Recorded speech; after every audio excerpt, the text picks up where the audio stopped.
にちは、古写真研究員の井桜です。暑い日が続くとスカッとする飲み物欲しくなりますよね。今回は明治時代の飲み物のお話です。今回でジャパニーズライフは最終回になります。第15話ラムネ、どうぞご覧ください。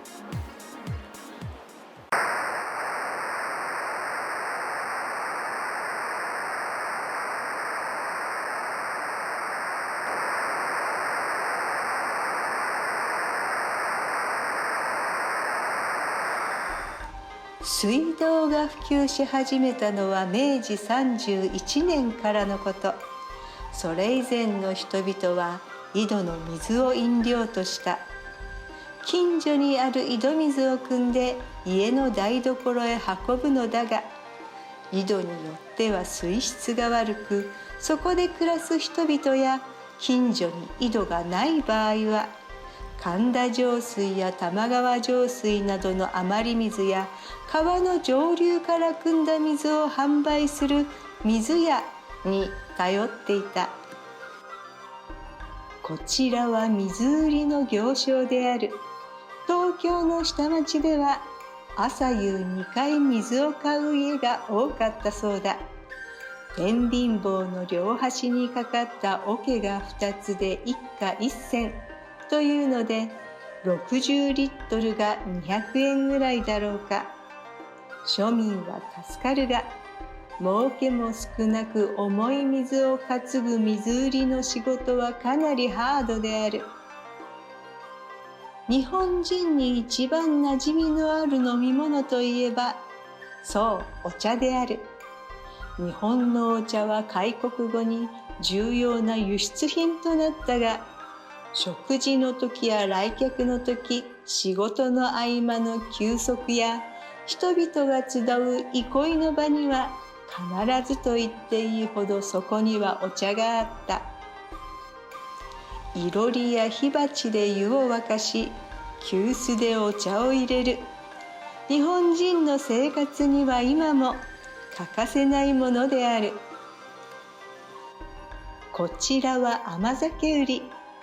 甘酒が本格的に広まったのは江戸時代からのようである。中央の男性が釜から湯飲みに甘酒を注いでいる。釜の下では炭火を起こした炉が置かれていて、甘酒を温めて売っていた。湯飲み一杯で4文から8文ほど。現在の50円から100円くらいだったようだ。甘酒は江戸時代の1700年代までは冬に飲む温かい飲み物だったが、その後は冷まして飲む夏の風物詩にもなった。米麹や酒粕を使った甘酒は栄養が豊富で体力の回復に効果的である。肉体労働をする男性にも好んで飲まれていた。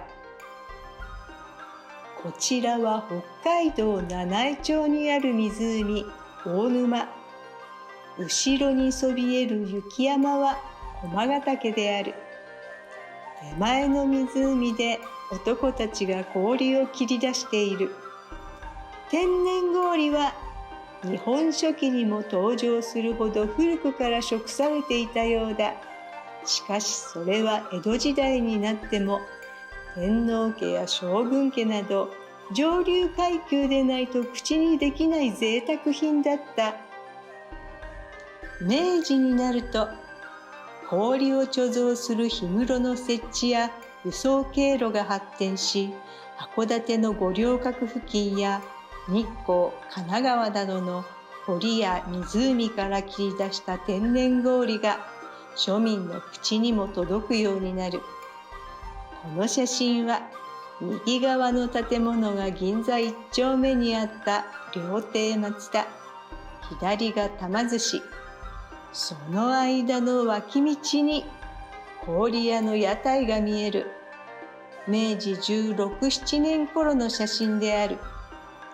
45キロほどの天然氷は65銭から80銭で売られていたが、削った氷を器に盛って少量の砂糖と粉茶をかけた氷水が1杯1銭だった。現在の200円ぐらいだろう。明治16年に東京京橋新富町に東京製氷会社が設立されると、氷はさらに身近なものになる。こちらは氷屋の店頭である。この氷屋ではラムネも売っているようだ。氷水を桶に張ってラムネを冷やしている。隣にはガラスのコップが並んでいる。ビー玉を線に使ったあのラムネの瓶は明治5年にイギリスで発明された。日本ではその瓶が高価だったため、客にはコップにラムネをついで渡し、瓶は回収していたのだ。幕末期にアメリカやイギリスから持ち込まれた炭酸入りのレモネードがラムネの名前の由来らしいが、その泡立ちと喉にジーンとくるところから沸騰水と書いてジンジンビワとも呼ばれた。そのジーンとくる感覚は日本人にはなかなか馴染めず、値段も高いので最初の頃は庶民の飲み物とはならなかった。ところが明治19年にコレラが大流行。猛暑が続き感染経路と疑われる井戸水が飲めずに困った時、新聞でラムネがコレラに効くと報道され、注文が殺到する。輸入だけでは間に合わず、そこから国産のラムネが製造されるようになった。値段は1本3銭、600円ほど。こちらの店はラムネと書かれた提灯がかけられている。コップが並ぶ右側の箱に氷水で冷やされたラムネが入っているのだろう。店の奥にはビールやラムネが並んでいる。明治25年にイギリスで王冠の線が発明され、その後日本でもビールの線に王冠が使われるようになったが、ラムネのあの瓶は今も健在である。